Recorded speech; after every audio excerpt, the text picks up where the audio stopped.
Good morning student, class 10th हम पढ़ रहे हैं चैप्टर 5 में हमने पढ़ा कर्मवीर का हम अयोध्या सिंह उपाध्याय अरिहौत का जीवन परिचय पढ़ चुके हैं और अब हमको पढ़ना है उनका केंद्रीय भाव। ठीक है, केंद्रीय भाव क्या है इस चैप्टर का हम ये जानेंगे। ये कविता का केंद्रीय भाव क्या है, इसका भाव क्या है, किस भाव से लेकर के ये कविता लिखी गई है और तो इस केंद्रीय भाव में बताया जाता है आपको। प्रस्तुत कविता में हरिऔध जी ने जीवन में कर्म के वैभव का दिग्दर्शन कराया है।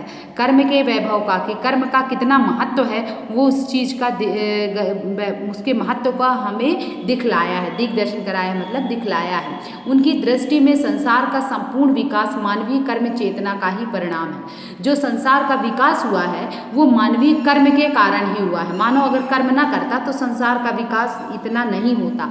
ठीक है, तो जो संसार का विकास हुआ है वे मानवीय कर्म के कारण ही हुआ है, ऐसा वो उनका मानना है। कर्मवीर बाधाओं से डरते नहीं। कर्मवीर कैसे होते हैं, वे कभी भी बाधाओं से नहीं डरते, चाहे जितनी भी बाधाएं आ जाए वो आगे की ओर बढ़ते ही जाते हैं। एक बार कर्म को प्रारंभ करके उसे पूर्णता प्रदान करने में ही विश्वास रखते हैं। वो कैसे हैं, कर्मवीर बाधाओं से कभी नहीं डरते और एक बार कर्म को प्रारंभ करके अगर उन्होंने कर्म को प्रारंभ कर दिया है तब जब तक वो पूर्ण नहीं हो जाता वो उस कार्य में लगे रहते हैं और इसी में वे विश्वास रखते हैं। जो काम की कठिनता को देखकर घबराते नहीं हैं। कर्मवीर कैसे होते हैं, वे कभी भी काम की कठिनता को देखकर कभी नहीं घबराते कि कठिन कार्य है ये हम नहीं कर सकते, ऐसे सोच करके वे कभी भी नहीं घबराते और कार्य में लगे रहते हैं। चाहे जितनी भी बाधा आ जाए वो कभी भी घबराते नहीं हैं और उस कार्य को जब तक पूरा नहीं हो जाता तब तक करते रहते हैं। उनके जीवन में आने वाली विपत्तियां जल्दी दूर हो जाती हैं। इस कारण उनके जब वो कार्य में लगे रहते हैं तो जो उनके जीवन में विपत्तियां आती हैं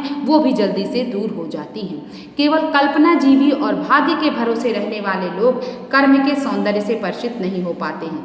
वही लोग कर्म के सौंदर्य को, कर्म की सुंदरता को नहीं जान पाते जो लोग कल्पना में जीते रहते हैं और भाग्य के भरोसे रहते हैं कि जो होगा वो देखा जाएगा। भगवान के भरोसे बैठे रहते हैं कि भगवान जो करता है सब अच्छे के लिए करता है, जो होगा वो देखा जाएगा, ऐसा करके जो निराश होकर के बैठे रहते हैं और जो भाग्य में लिखा होगा वही प्राप्त होगा। ऐसे लोग जो सोचते हैं और जो लोग ऐसे होते हैं वो क्या होते हैं, वो कभी भी कर्म के सुंदरता से परिचित नहीं हो पाते हैं। कर्मवीर तो विकास के मार्ग को प्रशस्त करने में सदैव संलग्न रहते हैं। कर्मवीर कैसे होते हैं, कर्मवीर विकास के मार्ग को प्रशस्त करने में सदैव संलग्न रहते हैं मतलब लगे हुए रहते हैं। कर्मवीर विकास के मार्ग को प्रशस्त करने में, विकास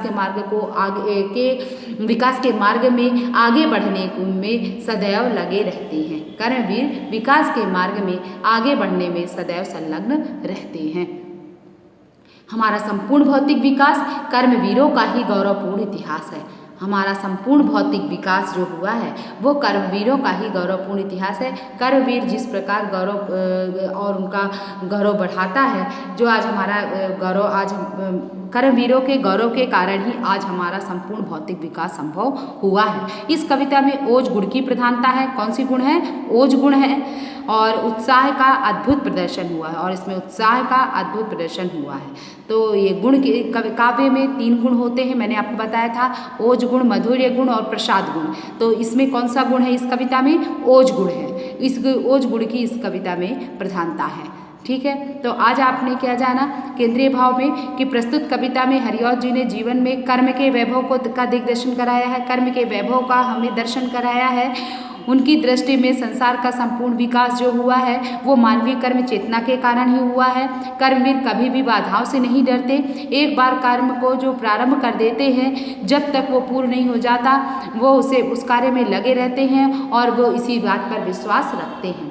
जो काम की कठिनता को देखकर कभी नहीं घबराते कि ये कठिन कार्य मैं नहीं कर पाऊंगा, ऐसा वे कभी भी नहीं सोचते और उनके जीवन में आने वाली विपत्तियां, इसी कारण उनके जीवन में जो विपत्तियां आती हैं वो जल्दी दूर हो जाती हैं। यही जो कर्मवीर की सुंदरता, कर्म के सौंदर्य से वो लोग परिचित नहीं हो पाते जो कल्पना जीवी होते हैं, जो भाग्य के भरोसे बैठे रहते हैं। कर्मवीर तो विकास के मार्ग को प्रशस्त करने में सदैव संलग्न रहते हैं। वे विकास के मार्ग में ही लगे रहते हैं। हमारा संपूर्ण भौतिक विकास जो हमारे संसार का जो विकास हुआ है वो कर्मवीर का ही गौरवपूर्ण इतिहास है। वो कर्मवीर का ही गौरवपूर्ण इतिहास है। इस कविता में ओज गुण की प्रधानता है और उत्साह का अद्भुत प्रदर्शन है। ठीक है, समझ में आया।